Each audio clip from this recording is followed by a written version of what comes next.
ranking every chapter of Poppy Playtime from worst to best. Spoiler warning for every single Poppy Playtime game. Coming in at number 5. I love the game, but it's too short, so it has to be number 5. It's chapter 1. Obviously, it's the introduction to Poppy Playtime. I like to see it as like the demo game. It's the demo Poppy Playtime game. I love it, but it's too short, so it has to be number 5. Coming in at number 4, it might be a bit controversial, but at number 4, I have put chapter 4. I know a lot of people like it, but for me, I replay the games a lot. So like the replayability of the games is really important to me. But every time I play chapter 4, it feels like a slog. Like I really have to push myself to play the game. And the amount of times I put it off because I really can't like be bothered to play through the whole game, it's bad. I like the Doctor and the Yarnaby bosses. I don't really have any like problems with those. And obviously, a big problem with chapter 4 is the glitches. There's a lot of glitches in chapter 4, which do ruin the experience, especially in the doughy fight. The big build up to the doughy fight, and then you basically can't get through it without a glitch. The amount of times I've had to like replay it to get like a glitchless run is basically impossible. So yeah, I like the game, but it's not better than the other ones because of the glitches and just I don't enjoy it as much as the others. On the first playthrough I did, but every other time I play it, it seems to go lower and lower in my list. So at number 4 is chapter 4. Coming in at number 3 is a game that I think is really underrated in the Poppy Playtime fandom. It's chapter 2. I really love the whole game station vibe with Bonzo Bunny and the Wacka Wuggies, even though I do die alone, Wacka Wuggy. Won't talk about that. But I love the whole vibe of Game Station, and obviously the threat of Mummy watching you basically the whole time, not knowing when she's gonna strike. Obviously, that one of the main things about Chapter 2 is it's older compared to the games, so like graphically it's a lot worse than the more recent games, which is obviously a bit of a problem for people. And it does have a few glitches, but not as many as Dom. It's just being. Yeah, Chapter 2 is number 3. Okay, so we're down to the final 2. In a second, we have chapter 5. Chapter 5 gets a lot of haters because a lot of people can't seem to form their own opinions. So look at like the big YouTubers and stuff, I'm not going to name names, but they'll kind of like judge their opinion based off what they say instead of actually like playing it themselves and then deciding. I'm a big fan of the return of the main man, Huggy Wuggy. It's great to see him, and basically he's the main villain in chapter 5, let's be real. Obviously you have the prototype scenes and whatnot, but Huggy is the one you're constantly kind of on the run from. And obviously we have the Lily Lovebraids reveal. Obviously she was Miss Gracie and then transformed into Lily Lovebraids. The only thing I'm not a big fan of Lily Lovebraids is it feels like it was added for kind of like no reason. It didn't seem to add much to the story, and it also felt a little bit rushed, like it was just thrown in there as like a gap fill until we saw the prototype. Like she was just there to keep us busy until the prototype showed up. But I do still enjoy the whole Lily Lovebraid segment. Like I obviously it's kind of similar to PJ Pugapilla, like following the trail but not moving when she stops. But I really enjoy that. Like the whole dollhouse has good vibes. I enjoy that segment, even if it is a bit short. And then obviously you have the prototype reveal. I'm a big fan of the design. I think he looks really good. Obviously he looks like a threat, and I feel like it was a good build up. Obviously he's been building up for 4 chapters until chapter 5.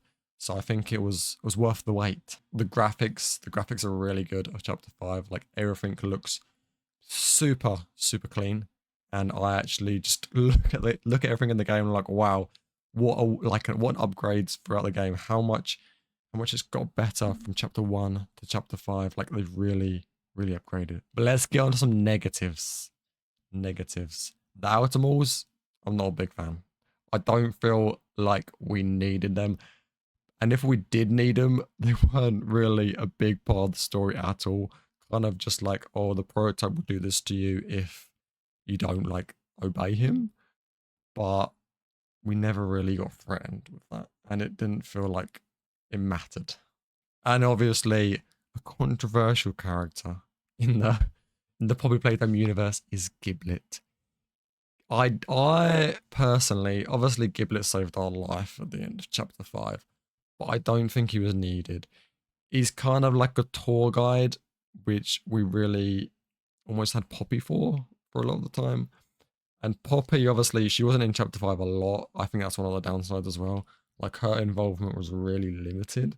Like, we didn't see her until like really late stages of the game. And then she got cracked basically straight away. So Poppy wasn't in the game a lot at all. I was kind of replaced with Giblet, which I'm not a fan of. I think in the next chapter, Giblet will probably play on the whole I'm not a hero thing and betray us. Because he's definitely not a hero. And I hope he gets kind of more story in chapter 6 so we know more about him. Not, oh, hi, I'm Giblet. I know Poppy. Yeah, chapter 5 is number 2, but obviously, big fan. Which means coming in number 1 is the one and only chapter 3. The main selling point for chapter 3 for me is how it actually feels like a horror game. Like every second you're playing chapter 3, like you're afraid of something jumping out from behind a corner or behind a wall to like actually jump scare you. Like you're always on the edge of your seat with chapter 3. It is a pure horror game. I'm not entirely sure on my favorite bosses from like the whole series, but Catnap has to be up there. Like he's one of the bosses that you're genuinely worried about fighting. And obviously the boss fight itself is probably one of the hardest boss fights across the whole series, if not the hardest. And obviously the pre-boss fight with Mr. Light, I think that's quite difficult for the first time playing as well. Like you really, really struggle to beat her. So it's not like just, oh, you got to do this and then get to Catnap. Like you've actually got to work for it. Like it's not just a stroll in the park. But talking about pre-bosses, you could say Dog Day was like too short. Like we didn't really get much like information about Dog Day. Like, oh, he didn't like work with the prototype and he didn't like help Catnap, so he got like torn in half. But we don't know how that happened or when. Like we don't know how long Dog Day's just been chilling there, like with half his body. Like he obviously gets eaten when we turn up, but like the chase is literally like 30 seconds long, like no time at all. So Dog Day could have had more time. Hopefully, one day we hear more about him. One thing I am curious about chapter 3 though is the ending. Obviously, when we go down the lift, Kissy Missy gets attacked at the end, but we never know what actually attacks her. I don't think it's been revealed yet. Correct me if I'm wrong, but I don't think it has been revealed, so I'd love to know. But overall, chapter 3 is like really like the best game without doubt. Like it has to be because of the horror vibes. Like this is a horror series. Let's not forget, and you need the games to have that horror feeling. Chapter 4, not really horror feeling it. You have like the cheap jump scares, but there's no horror feeling around it. And I feel like going from chapter 3 with like scary vibes, it drops really bad from chapter 4. I feel like chapter 5 has parts, but it doesn't have what chapter 3 has, and like the series kind of went like that. I'm still like I still enjoy the games, but chapter 3 was the peak. So yeah, number 1, chapter 3. Let me know in the comments what your rankings for the games are, and let me know if they're the same.